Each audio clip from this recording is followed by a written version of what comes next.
we're gonna talk about Prop 6. I have a little secret for you also. There's no one behind the camera. It's just me and you, the voter, and my shiny forehead. Anyway, I've been meaning to say, if you have comments or questions about these videos, please send them to me. You can post them on Instagram, or you can post them on YouTube, or you can text me, which is how most people have been doing this since everybody has my phone number, apparently, which is great. I love it. Thank you. All right, Prop 6. So Prop 6 would actually repeal the revenue portion of Senate Bill 1. Senate Bill 1 passed in 2017, made it so there was an increase in taxes for fuel, and then also an increase in vehicle registration fees. And the money goes to like transportation stuff, like mostly infrastructure projects like road paving. If you live in California, I don't have to tell you that the roads are a mess. So yeah, fixing the roads and highways and things like that. And there's also some stuff going to mass transportation, bicycle routes, pedestrian routes, even some climate change mitigation in there. That's what SB1 does. Now, people are correct, with people who don't like the bill, detractors, sure, are correct that it's kind of a regressive tax. It is a regressive tax, right?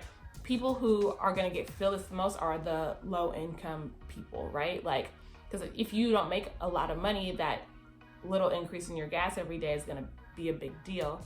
Not to mention, if you are low income, you're likely to live farther away from your job, especially in California where the cities are so expensive. You might live out in the suburbs and you're driving out from the suburbs. Whereas if you're wealthy and you live in the city, then you can just be like, there's nothing to a boss. And when I say boss, I mean petty bourgeois dickhead.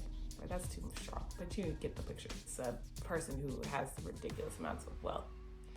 Also, you know, the roads are mostly impacted by like big trucking and stuff. So you could say, and I think fairly say, that a tax on corporations who use these big trucking operations would be a more effective way to do it. Sure. And this is not a problem that's going away. These infrastructure, road transportation issues, these are not issues that are going away. And there's a possibility, right, that if you're not taking sources from something like this, that kind of makes sense, right? Like cars and things going along with road repair, that money's gonna have to come out of something else. And if you care about, like for me, like education is a big thing, right? You think about the government having to try and shift around funds to pay for infrastructure when they want to be paying for education. That's a big deal.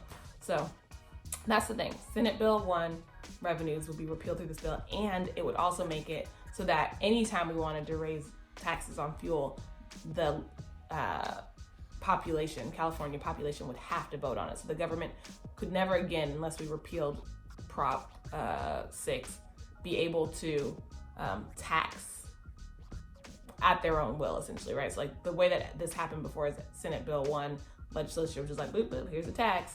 Whereas we're saying you can't do that anymore. And that's something that California's had a hard time with in general, right? That like the way that our legislature is set up is largely you have to vote on almost everything. And so our government is like, it's kind of like a plane being put together while it's in the air, because you just have to keep passing new propositions with the entire California electorate voting on it in order to get the money that you need for projects because of the way that our government's set up. So it's a little bit scary to say, oh yeah, you're gonna have to vote on this every single time you need money for like basic ass repairs in your state. But you do you, boo-boo. You